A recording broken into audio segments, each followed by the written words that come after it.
Hello, I'm Joe, aka Mr. Fragrance, and today I'm going to be reviewing Jean-Paul Gaultier's La Malle. Enjoy the video.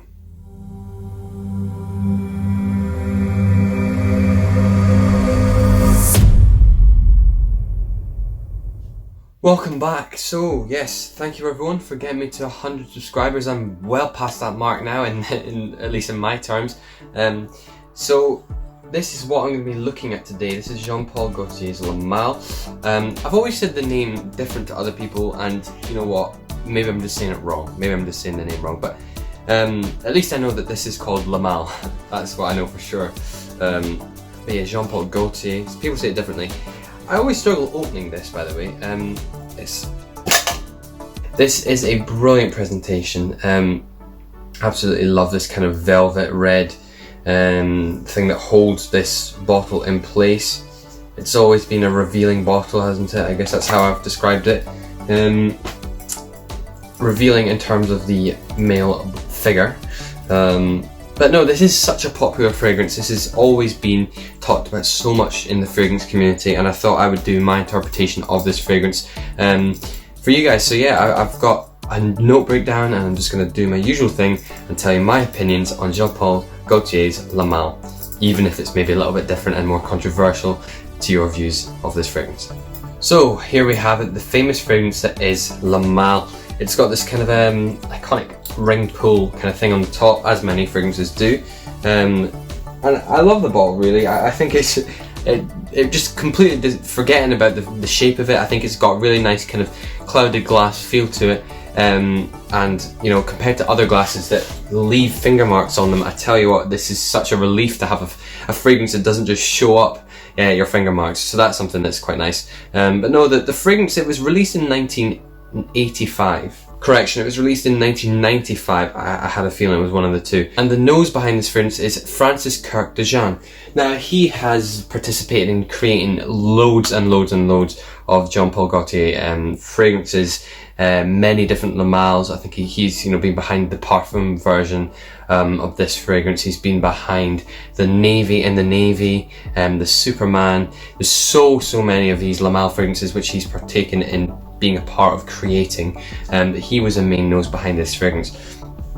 It has notes of lavender, mint, cardamom, bergamot, and something that's called artemisia, and I've never even heard about artemisia.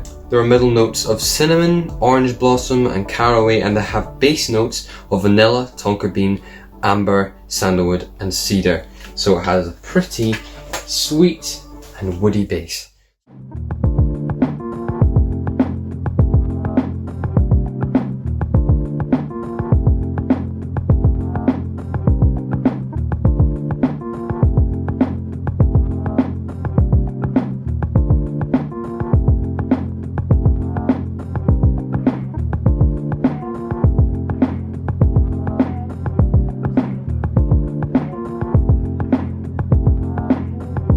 So this is no doubt a very fresh fragrance, and many people would say it's worthy of being a winter fragrance as well. I have differing views.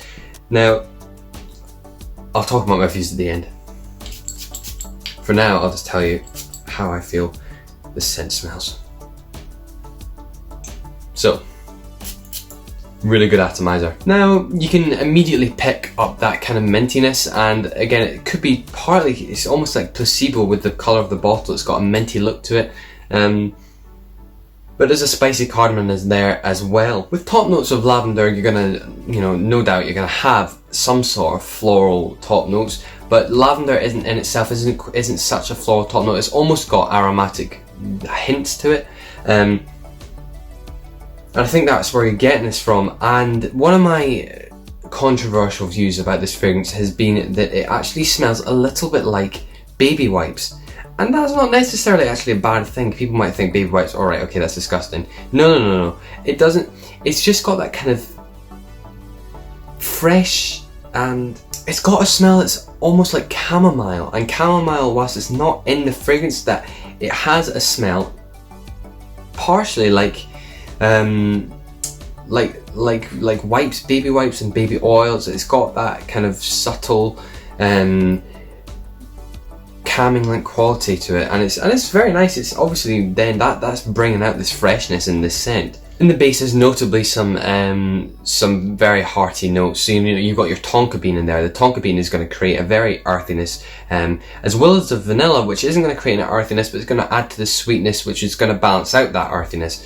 So you've got that kind of balance in the bottom and the base, and it's quite a smooth transitional fragrance. It's not very layered. You don't get it in different hits. Nothing kind of dissipates too much. I mean, from the tops are, yes, the cardamom spiciness does dissipate fairly quickly, and you're left with this kind of earthy sweetness with the vanilla, the tonka bean, and the cardamon's kind of disappeared by now. And then the sandalwood and cedarwood obviously are there to add to this woodiness, which I don't smell too much. I don't think that the woodiness is there, but this fragrance, you know, it's obviously had some brilliant thought gone into how on earth you can create this fresh fragrance that could be interpreted as possibly being a winter fragrance as well. And the way that comes in is it's got a very fresh top, quite an earthy wintry bottom, and I think that's why this fragrance is so well loved, because it's obviously quite masculine. At first I didn't think this would be a masculine fragrance. I didn't interpret it as being masculine. I didn't think it was masculine because of this sort of baby wipe. I said it's just this is unisex and it's maybe not my cup of tea, but no, after wearing it a bit more, you have to try and forget that this smells like something in your head that you maybe don't like, and suddenly you actually start to think a bit more in a methodical way and think about the way that this smells properly and really actually does smell so elaborate. You need to think about that and see this list of notes and actually start to pick them out, going mint at the top. That's mad. And then in the bottom we've got tonka bean and vanilla and the two woods that are kind of creating a woodiness, and it's brilliant. It is really, really fantastic. And suddenly you start to think, okay, this is very well curated and very clever, and actually I'm starting to really like this. And I think that this is the perfect mix. I would recommend this to anyone looking for a good mix of summer, spring, autumn, winter, any time of the year. I think it's very versatile. Many people will think otherwise, but I really do think that you could wear this and pull it off in either time of the year. It's not going to cut through the cold like one of your Boss Bottled Intense eau de parfums. It's not going to cut through the weather like 1 million parfum will, or 1 million lucky, 1 million privé. But no, it is going to be substantial, and it's going to work indoors, at least in the winter time, when people are searching for something that's going to be more warm and earthy, and that is going to really, really, really stand out at these kind of times of the year. So there you go, that's my interpretation of this fragrance. It's as I said, it's a little bit different to what many other people tell you, but I really do like it. I think it's a brilliant bottle.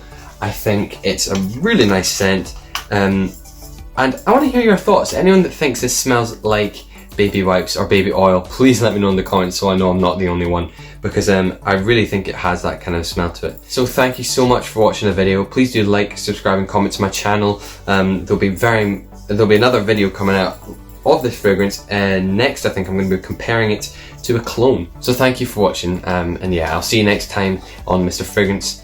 Bye for now.